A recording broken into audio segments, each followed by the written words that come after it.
el 15 y 22 de mayo se realizaron las elecciones internas. En esas elecciones hubo un gran ausentismo por parte de los afiliados y las afiliadas de las organizaciones políticas. Pero también existe otra modalidad de elección y son las elecciones primarias, más conocidas como las PASO, primarias, abiertas, simultáneas y obligatorias. Sobre ese tema vamos a conversar con el doctor Fernando Tuesta Soldevilla. Él es politólogo y ex jefe de la OMPE. Doctor, buen día y bienvenido. Buenos días, gracias por la invitación, Lizeth.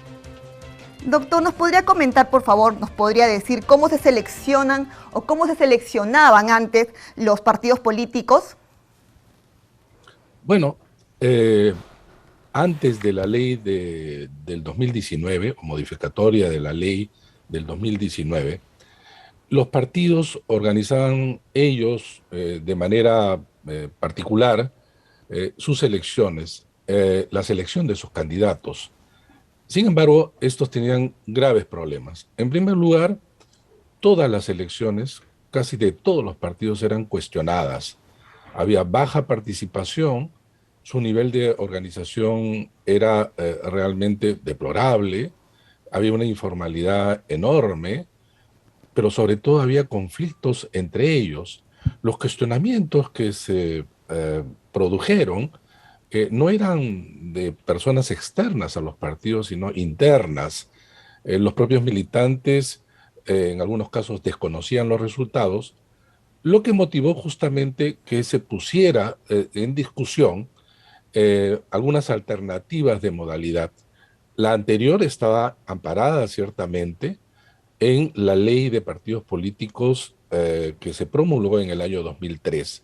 Pero entre el 2003 y entonces hasta el 2019 estuvo vigente esa ley que permitía que los partidos organizaban ellos sus procesos electorales y tan solo la OMPE les prestaba lo que se llama asistencia técnica, pero no estaba vinculado a la organización de estos procesos de selección de candidatos. Entonces, se podría decir que ahora recién es que los organismos electorales han tomado acción, especialmente la OMPE, con respecto a estas elecciones. En el año 2019, motivado por la presentación de propuestas de la Comisión de Alto Nivel para la Reforma Política que tuve la suerte de presidir, el Congreso de la República promulga esta ley que permite justamente la intervención de los organismos electorales, el reniegue en la elaboración del padrón, la OMPE, encargada de la planeamiento y organización de los procesos electorales, y el Jurado Nacional de Elecciones, en segunda instancia, en la impartición de justicia y fiscalización. De tal manera que los procesos de selección de candidatos de aquel momento hasta ahora han tenido la intervención efectivamente directa de los organismos electorales. Y en ese sentido, doctor, ¿cómo evalúa las elecciones realizadas el 15 y 22 de mayo? ¿Se podría decir entonces que es un avance quizás referido a lo anterior? A ver, es un avance en términos organizativos y porque justamente, como he comentado, intervienen los organismos electorales. Pero en términos de lo que podríamos denominar éxito, ¿qué quiere decir éxito? Candidatos legitimados, participación de la militancia, competencia al interior de estas elecciones, eso no se dio. ¿Cómo fue? En consecuencia, lo que hemos visto el 15 y el 22 es un avance en términos, repito, organizativos, los hemos visto, bueno, el Jurado Nacional de Elecciones ha estado presente, ustedes como canal han cubierto también todo esto, pero lo que faltaba era participación y competencia. Ya el año pasado la participación llegó tan solo al 5% de los militantes y en esta presente oportunidad alrededor del 10%. Esto es, por supuesto, bajísimo, ¿no? Como usted ya lo mencionó, usted presidió la Comisión de Alto Nivel para la Reforma Política. Entonces, dígame, ¿cuáles fueron las propuestas que se presentaron? Bueno, debo aclarar que efectivamente la comisión que trabajó en el verano del año 2019 presentó al Ejecutivo, que a su vez dentro de un paquete estaba incluido la parte referida a la selección de candidatos, y allí nosotros propusimos esta modalidad de elección que se llama también en otros países las PASO, como tú en tu presentación señalaste. Es decir, que son primarias, abiertas, simultáneas y obligatorias. Quería justamente superar los aspectos que las elecciones así llamadas internas, en donde solo intervenían los militantes, tenían problemas. En primer lugar, queríamos superar el tema de la participación. Y allí, en la participación, intervenían justamente todos los electores. Estamos hablando en este caso de 25 millones estarían involucrados en el ejercicio del sufragio para seleccionar candidatos. Simultáneas, porque se hacían el mismo día y en una sola cédula o tarjeta de votación o boleta de votación, según los nombres que los dan en diferentes países, ¿no? Y obligatorias porque, como cualquier proceso electoral, los peruanos teníamos que votar justamente porque así lo señala la norma. Todos, ¿no? Esto iba a traer como consecuencia, repito, una alta participación y la competencia estaba justamente garantizada porque la presentación de candidatos, a diferencia de lo que ha ocurrido ahora, era de manera individual. Por ejemplo, se inscribían no listas, sino, uh, en el caso de gobernadores, alcaldes provinciales o distrital, se podía presentar dentro del partido, según las reglas del partido, que aquellos que querían intervenir debían de cumplir. Bueno, pues se elegían entre las distintas alternativas.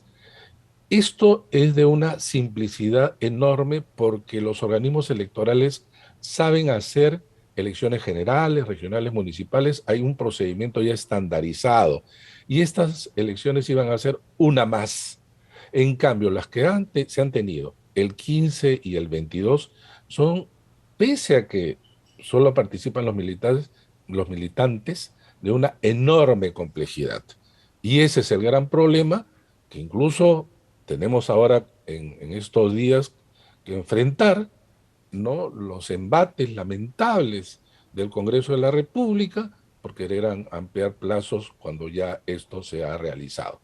En consecuencia, las PASO, las elecciones primarias, tenían ese propósito que superaba, por cierto, estas deficiencias en la selección de candidatos que ahora conocemos.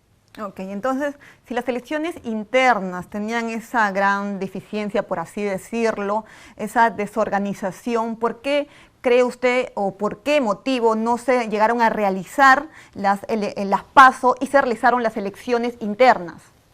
Bueno, es pertinente tu pregunta porque en realidad hay una también confusión en la opinión pública, incluso algunos congresistas han manifestado que siendo tan beneficiosas, ¿por qué no se realizaron? Porque simplemente el Congreso de la República se encargó de suspenderlas. Cuando éstas se iban a realizar con motivo de las elecciones generales del año pasado, el Congreso de aquel entonces señaló que debían de suspenderse por motivo del COVID. En realidad, debo decirlo de manera clara, eso fue un pretexto. Porque si es que esa hubiera sido la razón, también se hubieran suspendido entonces las elecciones del año pasado y eso no fue así. Entonces, se suspendieron para dar paso a este tipo de elecciones internas, repito, que han sido un fracaso, no organizativo, no de parte de los organismos electorales, pero sí y de manera muy clara de la participación, la competitividad que hemos visto ya con los resultados así publicados. Pero para este año, de cara a las elecciones del 2 de octubre, resulta que este otro Congreso, este nuevo Congreso, hizo exactamente lo mismo bajo el pretexto del COVID. Cuando la presencialidad ya cubre todas nuestras vidas, resulta que el Congreso de la República tomó, repito, como pretexto lo del COVID. Y entonces, Por- hasta el día de hoy, pese que la ley, tenemos ley con las PASO, estas han sido suspendidas ya en 2 oportunidades y siendo, repito, suplantadas por estas elecciones internas cuyos resultados resultan siendo claramente un fracaso. Exacto, doctor. Y para finalizar, como usted dice, estas elecciones ya se han llevado a cabo, aparte, tengo entendido, en Argentina, Uruguay y ahora último en Colombia, ¿no? ¿Por qué no deberían aplicarse acá en el Perú si hace mucho más fácil la selección de candidatos? No solamente se realiza de manera más sencilla, sino que los resultados son enormemente positivos. Participación, competencia y legitimidad. Efectivamente, países como Argentina, Uruguay, tienen paso con diferencias de la propuesta que se convirtió en ley. En Francia también hay elecciones abiertas en los partidos, y Colombia, que este domingo próximo justamente entran a seleccionar o a elegir al presidente de la República, pasaron por elecciones abiertas. ¿Por qué no en nuestro país? Acá hay Exacto. una interpretación política, y la interpretación es la siguiente.